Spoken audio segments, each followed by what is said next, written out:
A graça e a paz do Senhor Jesus a todos os nossos irmãos, a todas as pessoas queridas que estão conosco esta noite, aos que vão chegar também, que o Deus poderoso, amado e que é o centro de toda essa reunião, de todo esse ajuntamento virtual, seja glorificado em nossa vida por todas as coisas que se realizarão na noite desse dia. Nós queremos orar, iniciar a nossa reunião de culto em mais um domingo em que não podemos estar juntos presencialmente, mas com os nossos corações, com o mesmo espírito, com o mesmo propósito. E é assim que nós vamos glorificar a Deus, é assim que nós vamos adorar a Deus, é assim que certamente vamos servir ao Senhor. Pai poderoso, ao Teu nome seja cada expressão de louvor nesta noite. Ao Teu nome seja cada palavra grata. Ao Teu nome seja cada coração sincero. Que todas as coisas que se façam nesse instante em que nos juntamos com o propósito de glorificar ao Senhor e de, em fragmento, adorar o Teu nome e aprender a Tua palavra, que o Senhor possa chegar a nós, que o Senhor possa contemplar a seriedade dos nossos corações, que o Senhor opere o Teu milagre em nossa vida, que o Senhor nos veja, que o Senhor nos faça sentir a Tua presença maravilhosa, que graça e unção, que manifestação do Espírito Santo nos alcance de forma extraordinária nesse instante, para que Teu nome poderoso seja glorificado, Senhor. Nós queremos cantar e que essa canção chegue diante do Teu trono com um cheiro muito agradável e suave às Tuas narinas. Nós queremos, no nosso gesto, no nosso modo de ser, louvar o Teu nome. Por isso que o Teu nome seja exaltado, glorificado, bendito em nossas vidas, nessa noite, em Cristo Jesus. Amém. Convido você para cantar, junto com o meu bem, canções que vão adorar ao Deus poderoso, e não se permita ser distraído por nada. É como se você estivesse, de fato, num ambiente apropriado de culto, reunido com os seus irmãos, para ser contemplado com cada palavra. Tenho certeza absoluta de que é isso que faz o diferencial nesses nossos momentos de louvor, de adoração a Deus. Tá bom? Então vamos louvar ao Senhor. Paz do Senhor para todos. Nós chegamos na casa de vocês nessa noite com proposta de Deus, de adoração, de louvor. Como meu bem disse, não nos deixe distrair por qualquer coisa, mas aproveite cada momento, cada segundo de louvor a Deus nessa noite. E faça da sua vida, da sua casa, um altar ao Senhor. Mesmo que as dificuldades da vida, muitas vezes a nossa cruz é tão pesada, mas chegará um dia onde todas as coisas mudarão. E que nós vamos encontrar o Senhor face a face. Então não deixe que nada roube a tua coroa. Aleluia. Medite no louvor.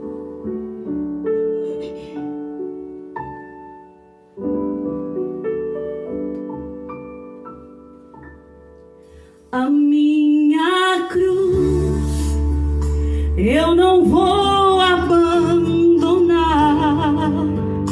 e com ela eu vou chegar à presença de Jesus. A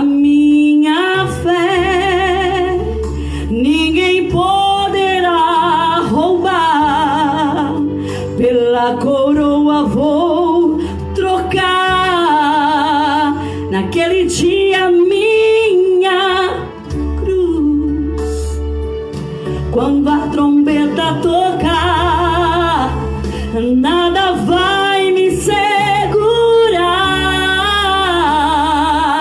Pro céu eu sei vou voar em direção ao novo lar. Pelos portões eu entrarei e o amado noivo abraçarei quando a trombeta tocar. Para o céu eu subirei. Oh, aleluia, aleluia. Eu sei que não é fácil suportar, às vezes dá vontade de parar.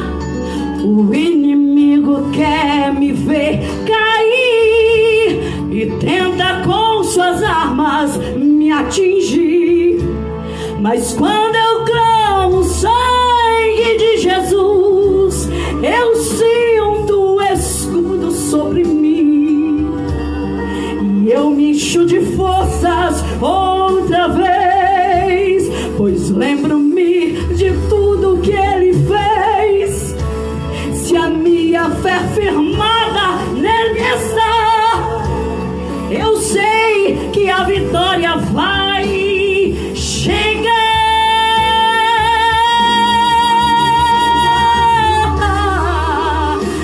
Não vou abandonar e com ela eu vou chegar à presença de Jesus.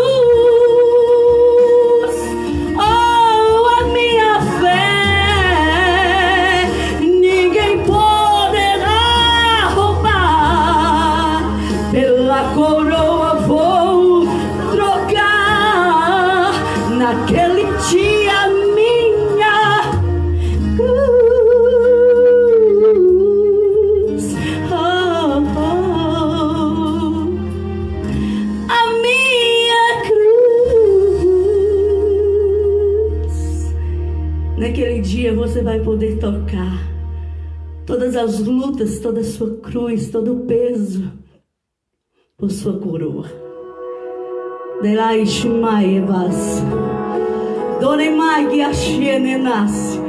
Nada te separará do amor de Cristo, querido. Nem a tribulação, nem a luta, nem as dificuldades da vida me parar, me fazer desistir. Mas eu não vou negar a fé que há em mim. Eu tenho uma missão. Você tem uma missão.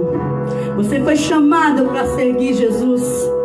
E eu não abro mão do evangelho da cruz, mesmo que pedras venham contra mim e com palavras queiram me intimidar. Maior é aquele que está em mim.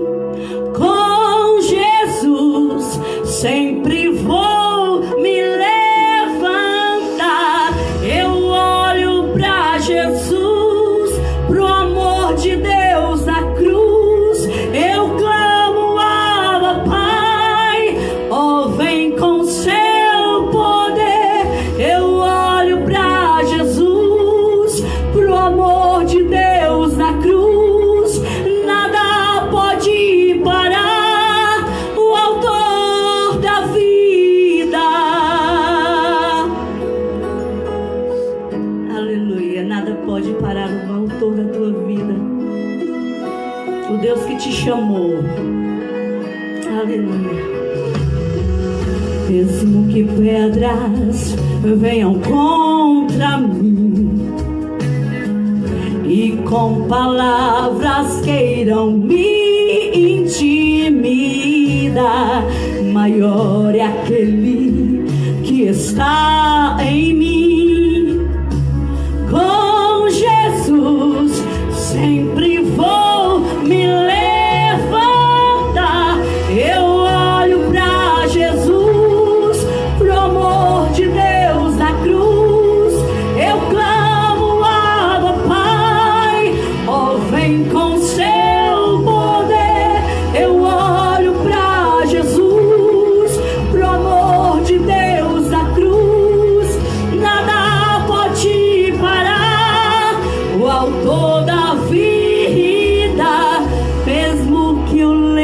até gritar que Deus me abandonou.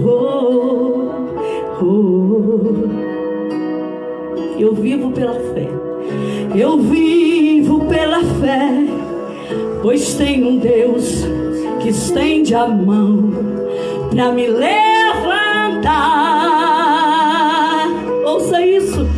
Eu sei em quem tenho crido e que é poderoso para fazer além. E essa é a hora. Deus toca, renova, transforma. Tenho vida em Deus, aleluia, vida em Deus. Tenho força em Deus, esperança em Deus. Oh, aleluia. Tenho tudo em Deus.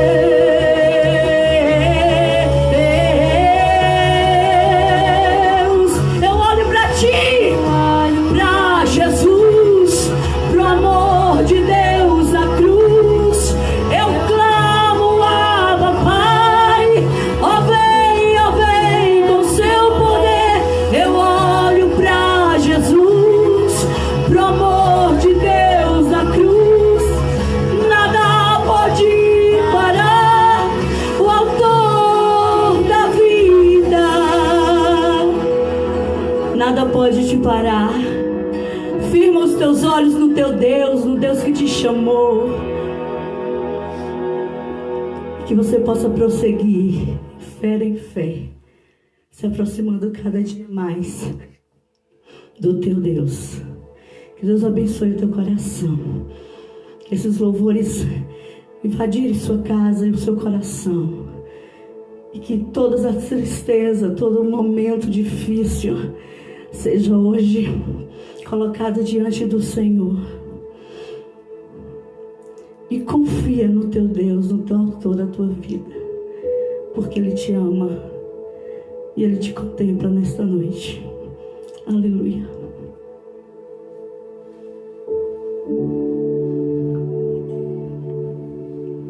Glória a Deus.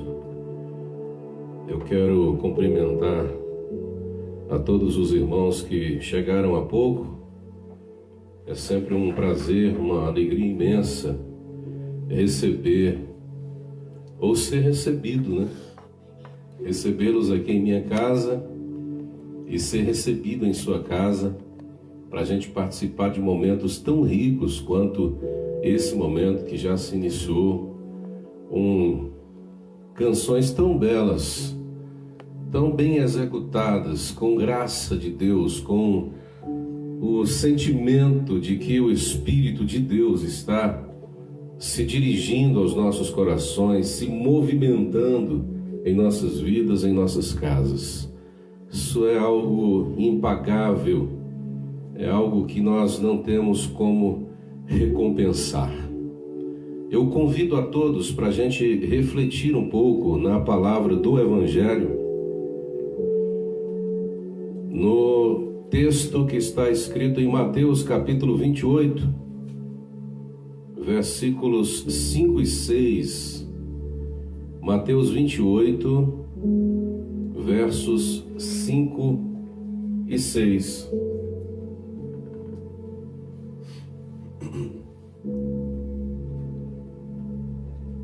Está escrito assim: mas o anjo, dirigindo-se às mulheres, disse: não temais, porque sei que buscais Jesus, o que foi crucificado. Ele não está aqui. Ele não está aqui. Pai, vê se esse microfone está desligado. Esse texto traz para a gente, principalmente nesse último fragmento, uma expressão que se traduz num inquietamento que existe há tanto tempo nos corações de todos os seres humanos. Ele responde de forma quase que negativa nesse momento específico a uma pergunta, a um questionamento, a uma inquietação, que é: onde Deus está? Onde Deus está? E você vai fazer essa pergunta em várias direções. Primeiro, quando você, em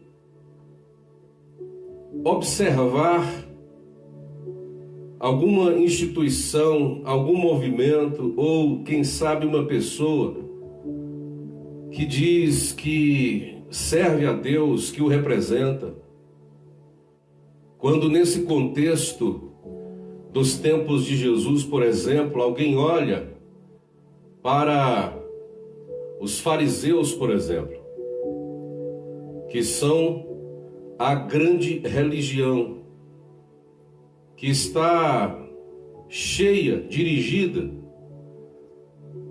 pelos membros da tribo de Levi. Há muitos sacerdotes, há muitos representantes de Deus na terra que fazem parte desta organização. Mas quando você vai buscar a Deus, tendo como meio intermediário esses seres humanos, essas figuras, essas representações do divino, você começa a perceber que a resposta não chega de maneira completa. Você não vê Deus em muitas dessas pessoas. No máximo o que você vê é um Deus distorcido. Um Deus que não parece ter um coração bondoso. Um Deus que parece não gostar da humanidade. Um Deus que parece estar sentado num tribunal inquisitivo o tempo inteiro, dizendo: enforca esse, enforca essa, joga no lago de fogo aquele. E qualquer pessoa que de algum modo na vida vá buscar esse Deus, vai buscar esse Deus com o coração profundamente amedrontado, porque os representantes de Deus que dizem: Deus está aqui, Deus nos pertence, nós o representamos. Se você quiser Deus, você tem que seguir os nossos parâmetros. Esse povo parece nos levar a enxergar um Deus que, me permita a expressão, parece ser pior do que qualquer ditador no planeta Terra. É mais fácil ser abrigado, ser abraçado por alguns ditadores do mundo moderno do que ser amado por um Deus desse, cujas instituições dizem: eu o represento, ele está aqui. E você pergunta: onde está Deus? Deus está num lugar como esse? Deus está em pessoas como essas?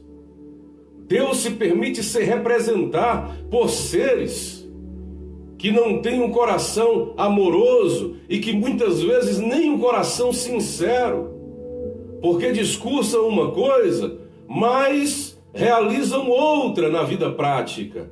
E a pergunta continua a ecoar: onde está Deus?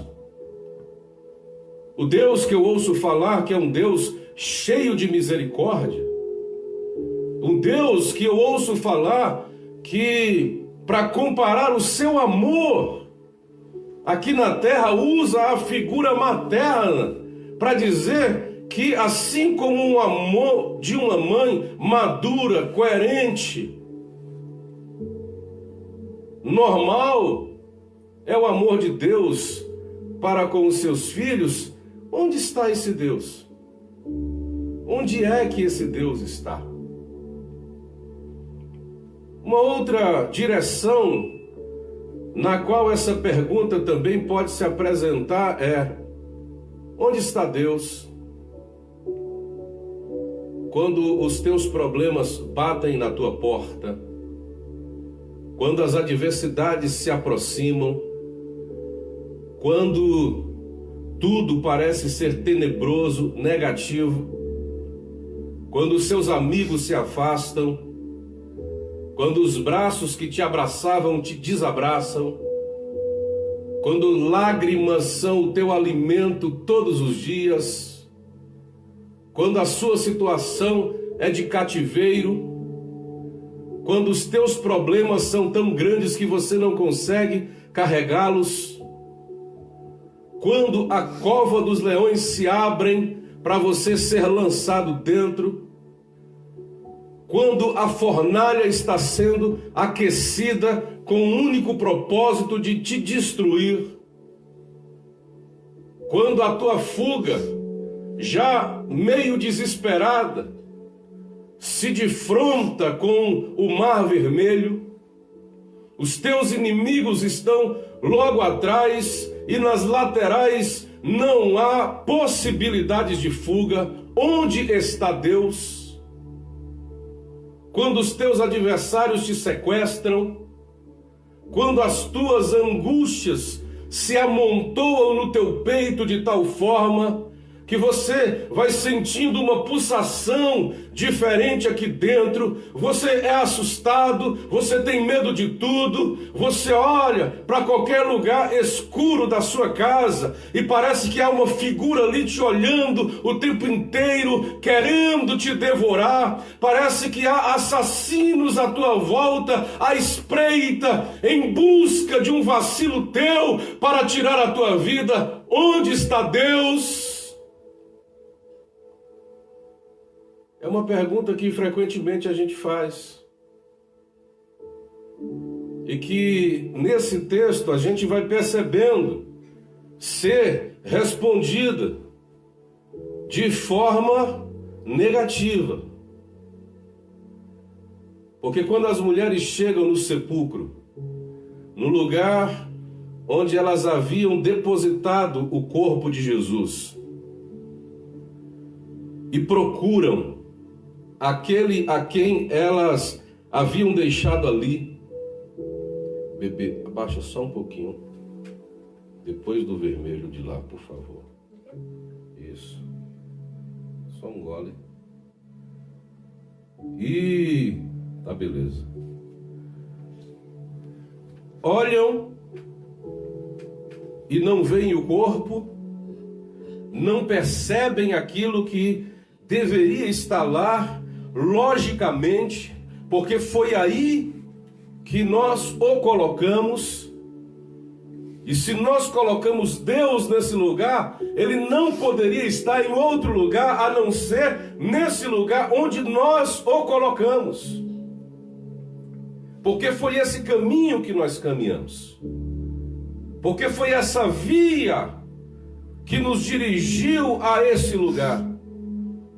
E foi exatamente neste lugar onde nós deitamos o corpo daquele a quem nós amamos. Foi nesse lugar onde, chorando, nós deixamos aquele que enlutou a nossa alma devido à sua perda. Então é aqui que ele deve estar.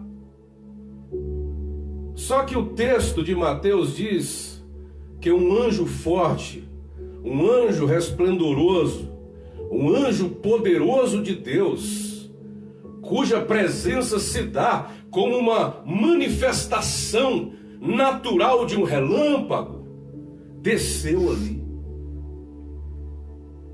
e moveu uma pedra que era movida com dificuldade por 4 homens, de forma muito simplificada.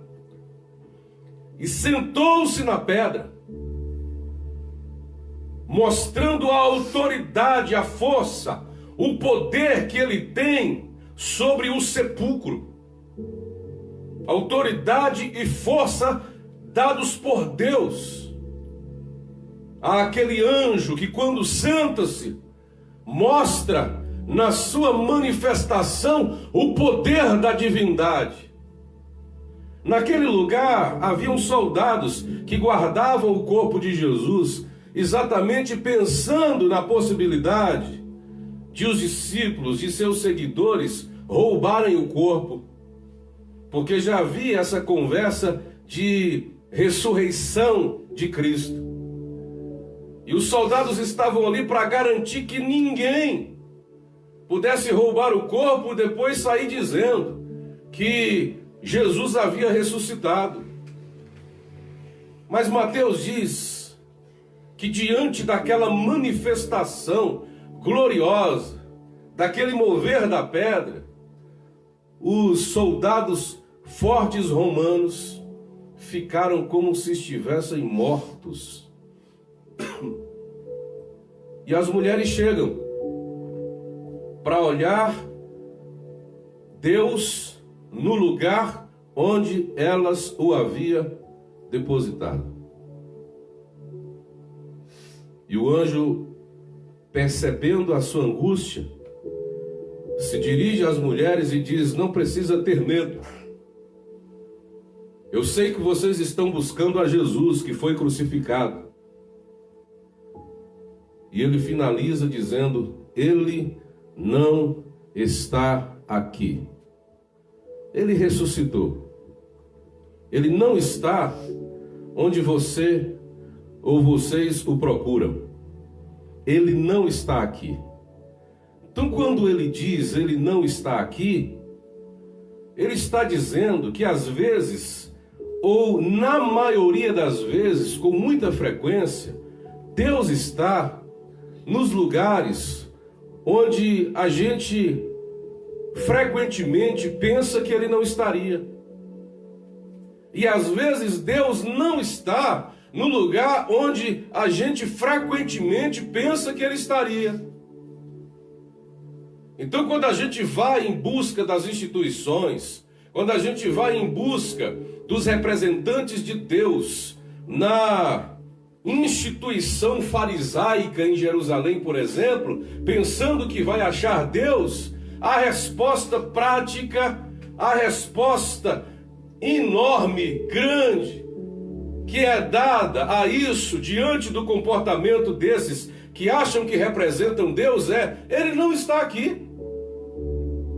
Porque não dá para ver Deus, perceber Deus, sentir Deus e acreditar que Deus está em um ambiente onde o sistema vale mais do que o ser humano, onde a instituição tem muito mais valor do que a pessoa, onde para preservar a vírgula de uma lei humana e não divina, de uma interpretação, para preservar uma parede, para preservar um prédio, pessoas são mortas, vidas não importam.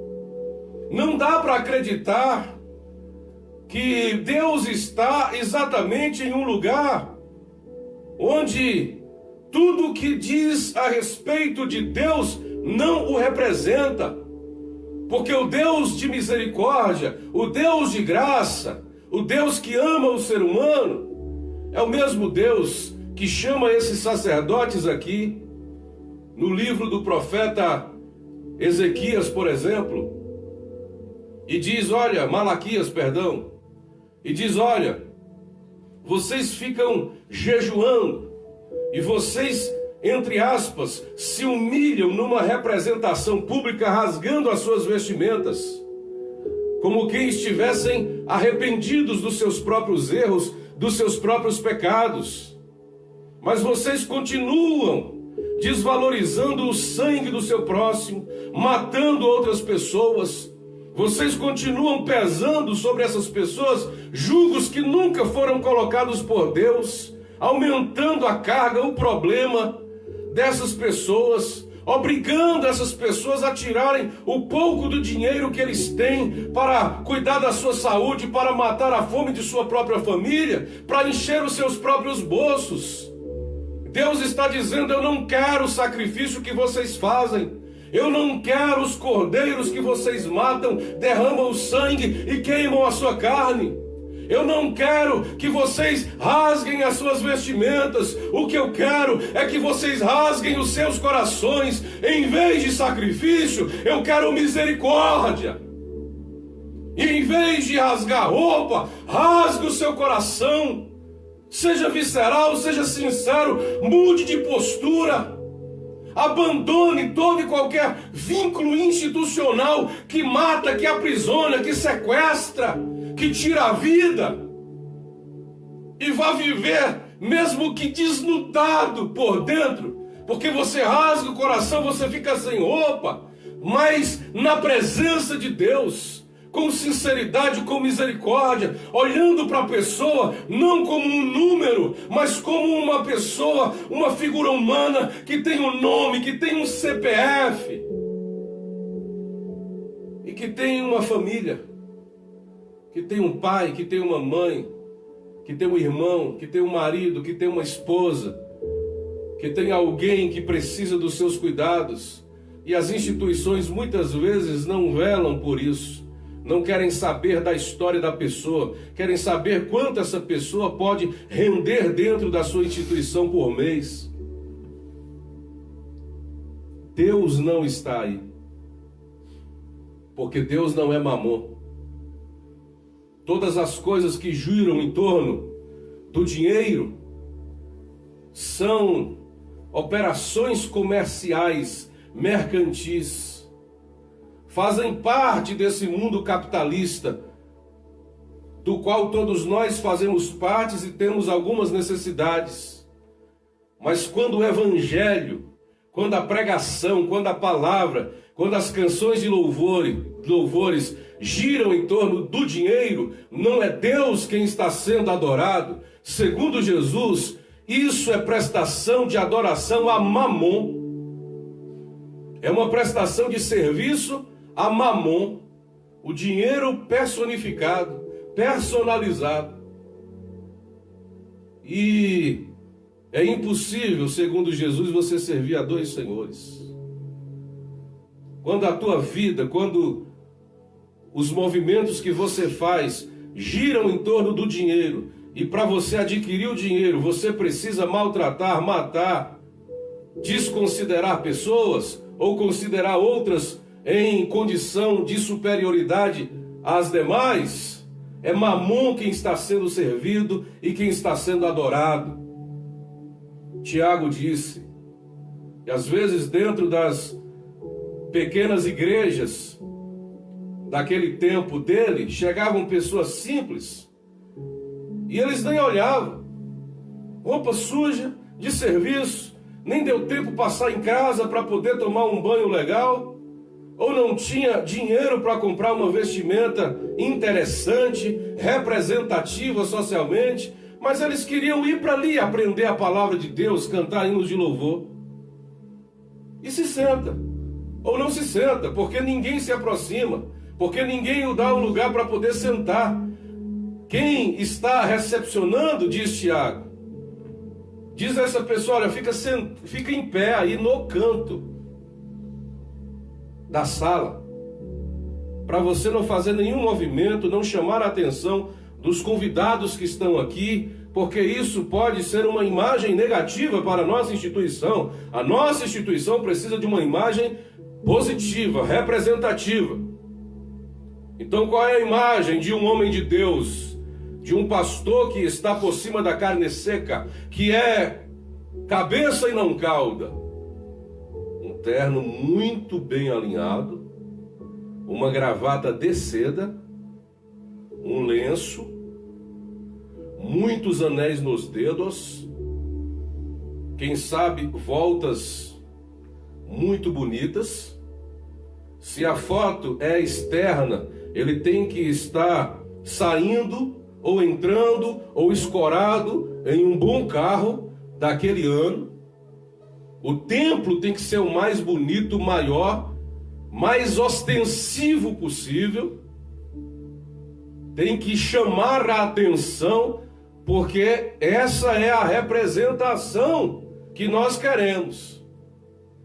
Então, quando nessa congregaçãozinha, em que o pobre entrou e ficou em pé no canto, entra um rico, diz Tiago, cheio de anéis nos dedos, com roupas de gala, com roupas de gente que tem cacau no banco, e vocês pegam essa pessoa, recebem como se estivesse pisando em ovos e dizem, não, vamos lá para frente, vamos sentar no melhor lugar. Vocês estão fazendo acepção de pessoas. Deus não está aí. Porque Deus não faz acepção de pessoas. Não há rico nem pobre. Não há cor. Não há nada que possa fazer a Deus amar mais a um ser humano do que a outro ser humano. O sacrifício foi para todos de igual modo. Então por que você trata gente diferentemente do modo como você trata outras pessoas que precisam e merecem do mesmo cuidado? Então, quando a palavra diz ele não está aqui, o texto está dizendo que frequentemente Deus não está na maioria dos lugares aonde a gente acha que ele estaria. É por essa razão que o escritor aos Hebreus, no capítulo 13, e no verso de número 13, da carta que ele escreve, ele vai dizer, saiamos a ele, a Jesus, para fora do arraial. O arraial é o lugar onde estão as tribos levíticas, os costumes judeus, onde está o sacrifício do Antigo Testamento, onde estão as festas de lua nova, onde estão os derramamentos de sangue de animais. E os judeus que eram cristãos, que tinham seguido a Jesus, queriam voltar a essas práticas. E o escritor aos Hebreus está dizendo, não, sai daí. Sai do templo, sai de Jerusalém, sai do meio do arraial, vamos para fora, onde ele está, onde a cruz se estabeleceu, onde o sangue de Jesus foi derramado, é lá que ele está, e não no templo bonito de Zorobabel, que havia sido reformado naquela geração, não, ele está do lado de fora, na feiura da cruz. Então, às vezes, você pensa que ele está em certos lugares onde ele não está. Então, onde é que frequentemente ele está? Ele pode estar naquela imagem que foi distorcida pela dor de um coração enlutado, na imagem que foi distorcida pela dor de um coração frustrado. Quando você diz assim, Deus não está comigo. Eu não consigo sentir Deus, presença de Deus, graça de Deus. Não consigo sentir arrepios. Não consigo sentir a paz de Deus. Sofrimento vai distorcendo a imagem. A dor vai distorcendo a imagem. As lágrimas vão distorcendo a imagem. E em outro momento, na porta do sepulcro, Maria chega, procurando a Jesus também, e procura os anjos que ela não consegue perceber que são anjos, vê a porta do sepulcro aberta e não consegue perceber que a porta do sepulcro aberta pode ser um sinal de esperança, mas o seu olhar é tão negativo, e na sua mente, Jesus tinha que estar ali de qualquer forma, de tal maneira que ela não conseguia ver outras possibilidades. Ela está enlutada. Ela está com o seu coração dolorido, com a sua alma machucada. Ela havia perdido algo que era incompensável naquele momento. Nenhuma palavra poderia consolar o coração de Maria. A única coisa que ela queria é onde ele está. onde colocaram o seu corpo. E aí o próprio Jesus ressuscitado chega e pergunta: está procurando o quê, menina? E ela diz: você é o jardineiro? Foi você quem pegou o corpo dele daqui e tirou? Por favor, me diga. Jesus falando com ela e ela não consegue perceber, ela não consegue ver, porque o coração enlutado pela dor, o coração frustrado pela perda, embota o seu olhar, distorce a imagem, até o momento em que Jesus chamou pelo seu nome e disse: Maria.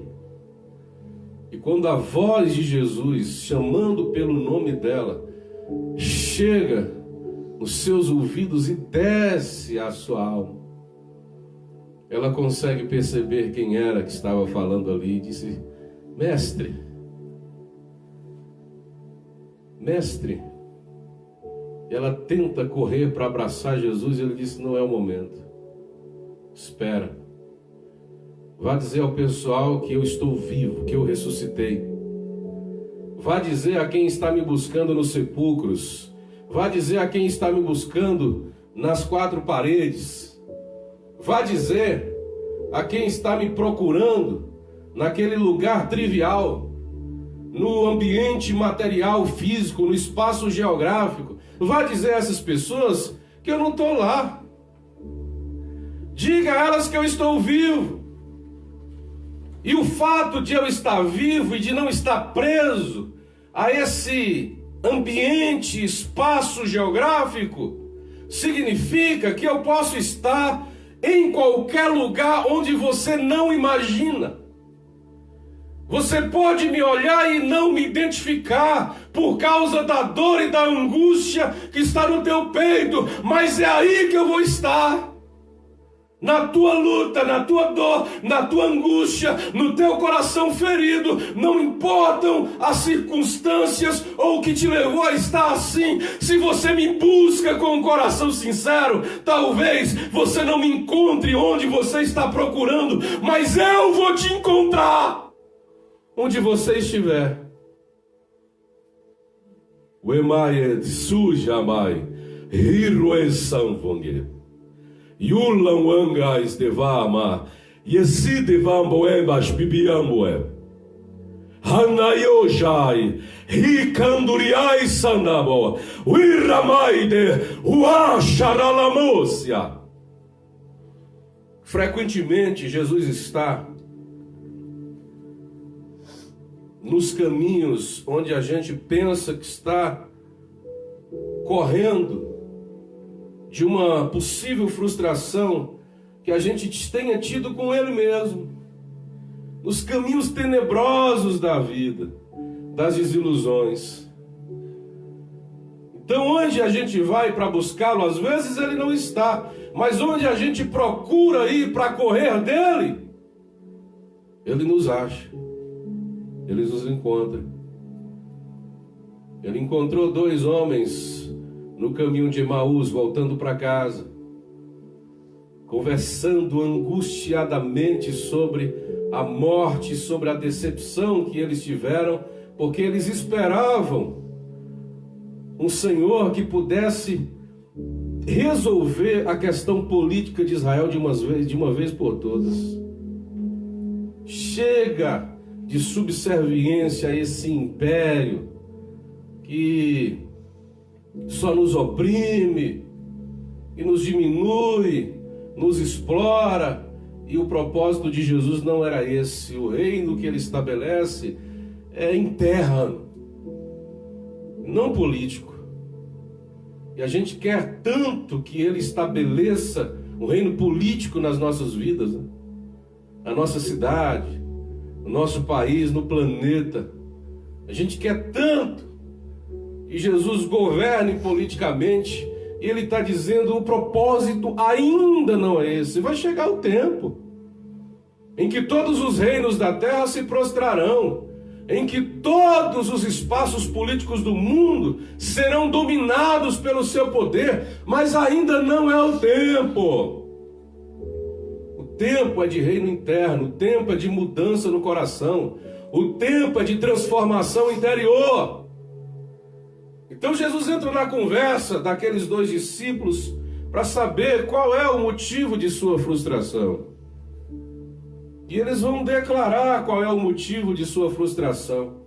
E Jesus vai conversando com eles e vai dando aos poucos rajadas de palavras, vai soltando gotejadamente a palavra de Deus a seu próprio respeito, e eles vão se alimentando, vão se enchendo. Eles não percebem que aquele caminho de 9 quilômetros passou em tão poucos minutos. Parece que os pés nem empoeiraram, não há inchaço, não há dor, não há cansaço, porque a presença de Jesus, que eles não notam, de quem eles tentam fugir, está com eles. Entra na casa deles e parte o pão com eles. E eles também o percebem quando Jesus na sua casa parte o pão, dá graças a Deus. E eles dizem, um fogo queimava e a gente não conseguia perceber que era Jesus que estava conosco. Mas agora a gente sabe, então vamos buscá-lo, vamos para onde ele foi.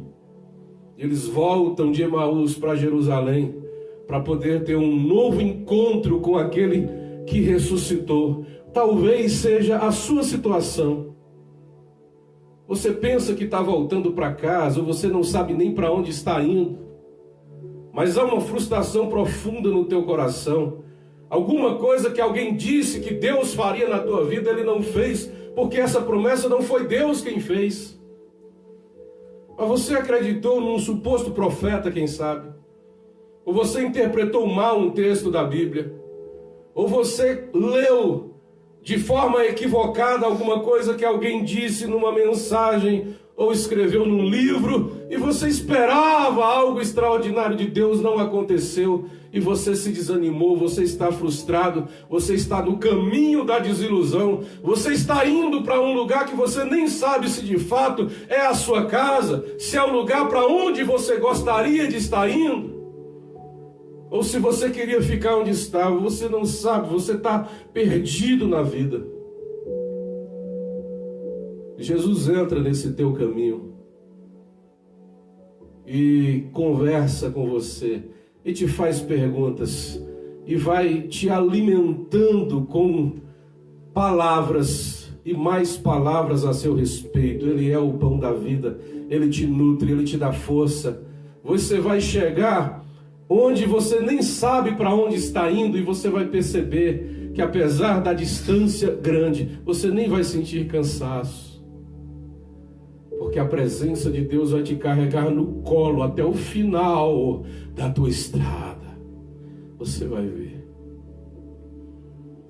Para a gente encerrar a reflexão dessa noite, eu quero dizer que Jesus está sempre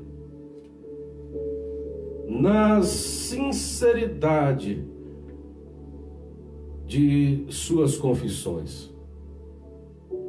Quando um coração sincero se abre para Deus e diante de Deus com verdade, Ele está. Porque Ele não pode estar em outro lugar onde a verdade não se estabeleça, mas onde um coração sincero confessa diante dele, Ele está. É por isso que quando Ele aparece naquela manhã, na beira da praia, e pela segunda vez ordena aos discípulos que lancem a rede na lateral direita do barco, e pela segunda vez há uma pesca maravilhosa, e agora eles conseguem saber que é Jesus quem está ali, porque antes eles não haviam reconhecido. Pedro nu se joga na água, enquanto os outros discípulos vão para a beira de uma fogueira que Jesus já tinha acendido na praia, e eles começam uma conversa em redor dessa fogueira. E eu consigo imaginar os olhares e o coração de Pedro, que havia negado a Jesus 3 vezes, num momento tão crucial na vida do Mestre. A timidez de Pedro. Pedro está irreconhecível. O falastrão, o respondedor, o animado, o entusiasmado, o que está frequentemente à frente, nesse momento da vida, ele está atrás, escondido, silenciado pela própria consciência, intimidado pela própria consciência. E Jesus está ali conversando com todos. Quando os olhos de Jesus passam na direção dos olhos de Pedro, quando porventura ele consegue levantar a sua cabeça para tentar olhá-lo, possivelmente ele abaixa a cabeça, ele desvia o olhar, ele consegue por alguns instantes fugir dos olhos e da confrontação de Jesus, até o momento que Jesus olha diretamente para ele e chama o seu nome: Pedro. Mano, quando o nome da gente é chamado, em alguns momentos da vida a gente treme, não é não? Quando eu aprontava, criança ainda, e mãe chamava Tiano, né? Não era Cristiano. Quando chamava o meu nome, quando Jesus chama o nome de Pedro, Pedro olha para Jesus, olha que pergunta o Mestre faz: você me ama? Você me ama mais do que todos esses aqui? E aí, imediatamente, a memória de Pedro o leva aos discursos que ele fez, né?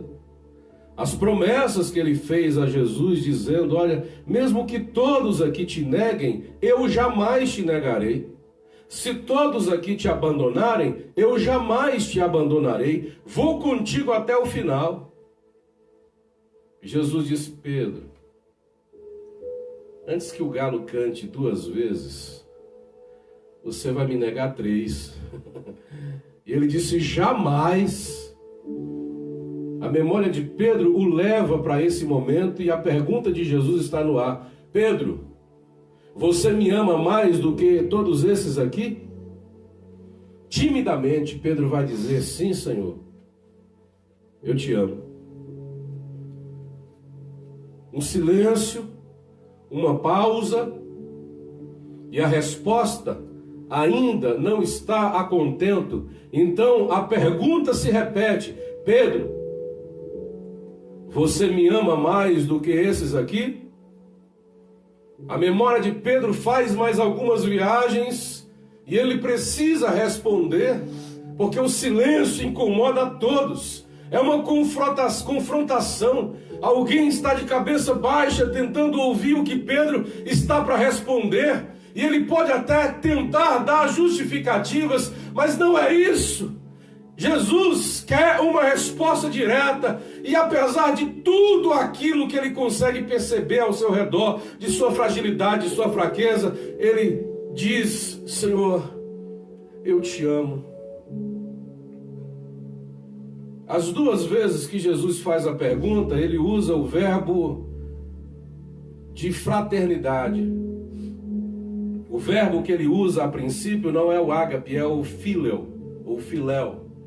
Tu me amas com amor fraterno, como se ama um irmão, um amigo querido, mais do que todos esses. E por 2 vezes ele diz: sim, Senhor, eu te amo. Na 3ª vez, Jesus usa um outro verbo, que é o verbo ágape, o verbo grego, que significa amor divino. Então ele está perguntando: você me ama com amor devotado? Com amor de servir a Deus? Como quem estivesse dizendo: Pedro, se você me ama de verdade, você precisa redescobrir o meu amor e o meu serviço. Então apacenta o meu rebanho. Sai daí de trás, levanta. Esquece o teu pecado, se perdoe e seja perdoado agora. Volte a fazer aquilo para o que Deus te chamou a fazer. Arrependa-se e tome uma decisão de voltar na tua vida, Pedro. E é isso que essa noite o Senhor está nos fazendo pensar. Ele está numa confissão sincera. Ele pode estar num caminho tenebroso das desilusões, numa imagem distorcida pela dor. Ele pode estar na tua casa, na tua vida, na tua família nesse momento, mesmo que você não consiga percebê-lo inicialmente. Mas ele está, porque Deus é o Deus que ama e o Deus que se mostra, que se revela e que vai ao teu encontro. Receba no teu coração essa palavra de Deus, em nome de Jesus. Senhor, nós te agradecemos por esse instante e pedimos que esta palavra glorifique o teu nome nas vidas de cada pessoa que esteve participando desta nossa live essa noite. É a nossa oração sincera, verdadeira e grata em nome de Jesus. Amém. Queridos, nós estamos encerrando a nossa reunião. Nem sei quantos minutos a gente tem, mas provavelmente a gente já está bem pertinho de encerrar. Mas eu quero agradecer a todos os que estão conosco essa noite, agora ao vivo, ou que ouvirão depois essa nossa realização de cultos, louvores, que meu bem cantou a palavra, que eu tive o privilégio de ministrar. E Deus em Cristo abençoe. Mais tarde vai estar em nosso canal no YouTube, Ministério Filhos da Graça. Não esqueça de entrar lá, de se inscrever e de compartilhar também para outras pessoas, tá? Deus te abençoe por isso. Eu quero lembrar que amanhã o pastor Edinho volta na sua semana de oração às 19 horas, todos os dias menos quinta-feira.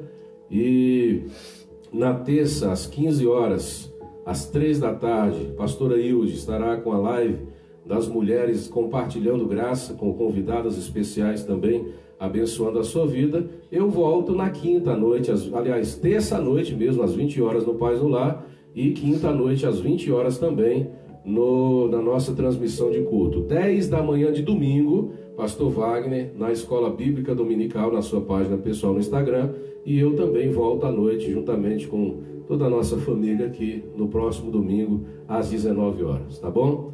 O grande amor de Deus, a graça do Senhor Jesus e o consolo do Espírito Santo seja com todos nós e que possamos dizer amém. Deus abençoe a todos.